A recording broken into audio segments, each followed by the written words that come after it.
Gram panchayat Phulpur, block Suratganj, तहसील रामनगर, जिला बाराबंकी से चल पड़े हैं विकास की ओर।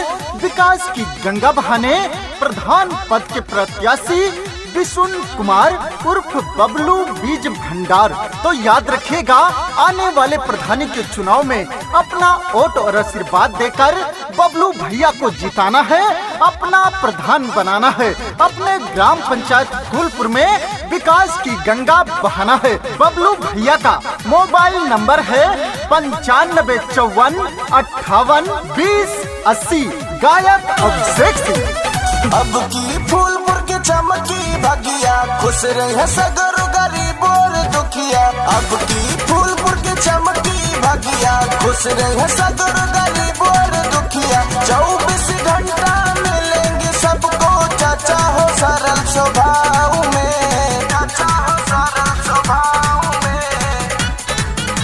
विशुन भैया के प्रधान बनैया, बबलू भैया के प्रधान बनैया। चाची हो अब की चुनाव में, विशुन भैया के प्रधान बनैया। चाचा हो अब की चुनाव में। जो कोई नहीं किया ऐसा काम कर देंगे, पूरा हर गरीब का अरमान कर देंगे। 5 साल का कोई उम्र भर भुला नहीं सकेगा। बन के प्रधान बबलू भैया आपके अपने ग्राम पंचायत फूलपुर का रोशन नाम कर देंगे।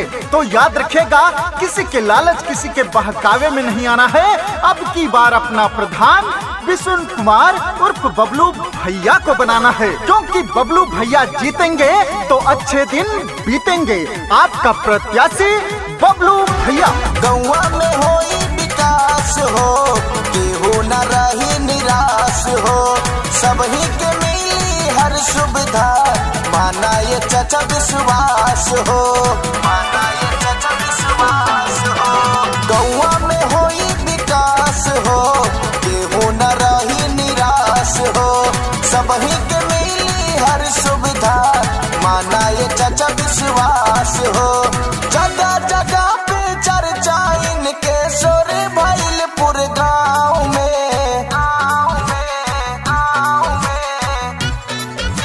विशुन भैया के प्रधान बनैया। बबलू भैया के प्रधान बनैया। काका हो अब की चुनाव में, विशुन भैया के प्रधान बनैया। चाची हो अब की चुनाव में। दिन हो या रात रहते हैं सभी के साथ, अमीर हो या गरीब करते हैं सभी से मुलाकात।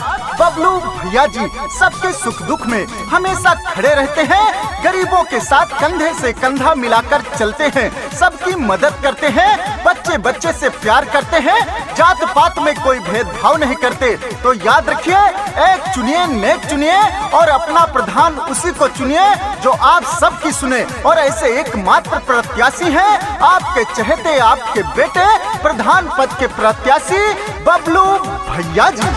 काहेला हर इंसान हो, अलगे बाइन के पहचान हो।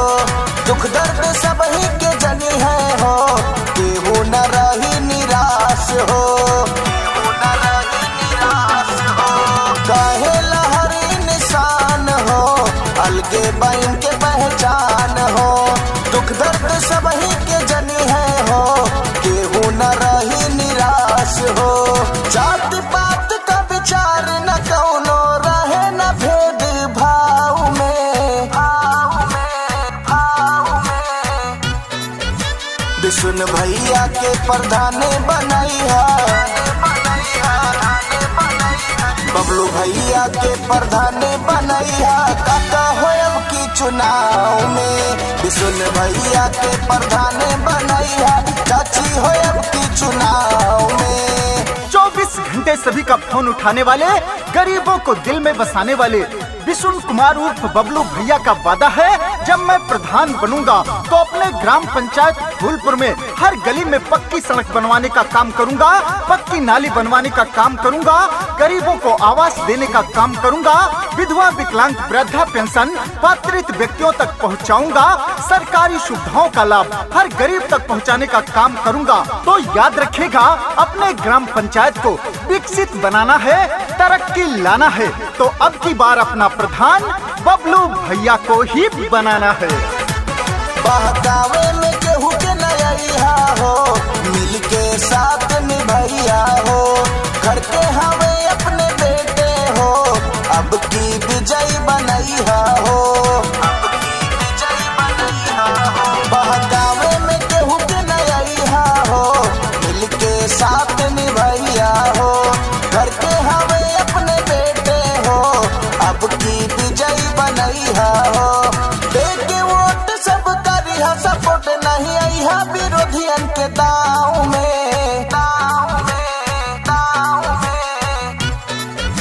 विष्णु भैया के प्रधान बनैहा,